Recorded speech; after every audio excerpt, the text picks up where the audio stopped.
taariikhda dadkay bartaa wixii daboolan ingiriiska dalalkii uu gumaystay shirkado ganacsi uu leeyahay ayuu ugu soo dhuuntay tusaale East India Company shirkad magaceeda ahaa oo kadib loo yaqaanay British East India Company ayaa heshiis maalgashi la gashay boqortooyadii Mughal shirkadan ayaa waxa isu bedeshay shirkad military markii dambe qarnigan 20aad in la isku gumaysto way adag tahay heshiiska Imaaraadka Ethiopia iyo Somaliland ama gobolada waqooyi ee Soomaaliya wuxuu ku dambeyn doonaa fashil labadan arrimood daraadeed dhulka Jamhuuriyadda Federaalka Soomaaliya laguma xadgudbi karo lamana qaybin karo sida dastuurka dalku dhigayo xuduudaha Jamhuuriyadda Federaalka Soomaaliya waxa ay kala yihiin waqooyi gacanka cadmeed waqooyi galbeed Djibouti galbeed Ethiopia koonfur galbeed Kenya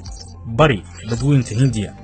heshiis dawladda federaalka aysan ogoleen oo si sharci ah uga shaqeyn kara ma jiro gudaha xuduudaha dalka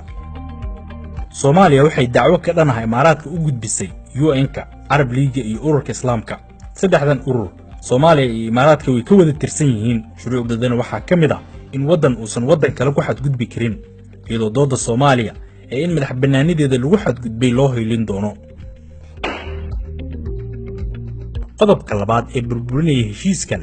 waa DP World iyo taariikhdeeda madow ay ku curiyaamisay dekade hore gacanta ugu galay dalalka Yemen iyo Djibouti ayaa laga eriyay 2006 Mareykanka ayaa laga diiday kadib labada aqal ee sharci dejinta markii ay laaleen heshiis ay shirkado la gashay 2008 shirkadda DP World waxa heshiis 30 sano ah ay ku maamulayso dekada cadan la gaartay dalka Yemen 2008 dekada cadan waxa ka degay 500,000 oo container si inta looga badiyo oo loo balaariyo howsha dekada ayaa lagu wareejiyay DP World oo sheegtay in 220 milyan oo maalgelin ay ku sameyn doonto dekada cadan 900,000 oo container inay gaarsiinayso sanadkiiba ayaa heshiiska kamid ahaa balse taasi wax ka duwan ayaa dhacay 2011 dekada cadan hoos ayay u dhacday 140,000 oo container ayaa sanadkaasi degay kor inta aan DP World dekada lagu wareejin waxa degi jiray 500,000 oo container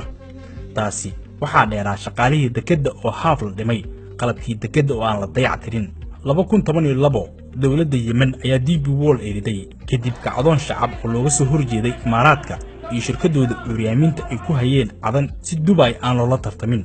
haddaba dekada Berbera waxa ka shaqeeya 2,500 qof oo Soomaali ah DP World ma fulin doonto ballanqaadyada horumarineed ee dekada Berbera xoogsatada Soomaaliyeedna kacdoon bay sameyn doonaan kadib shaqo la'aan ku timaada taasoo sababaysa in la eriyo shirkadan Ethiopia way ku ngoobi doontaa damaceeda ah inay baad ka qaado dekada Berbera qarnigan 20aad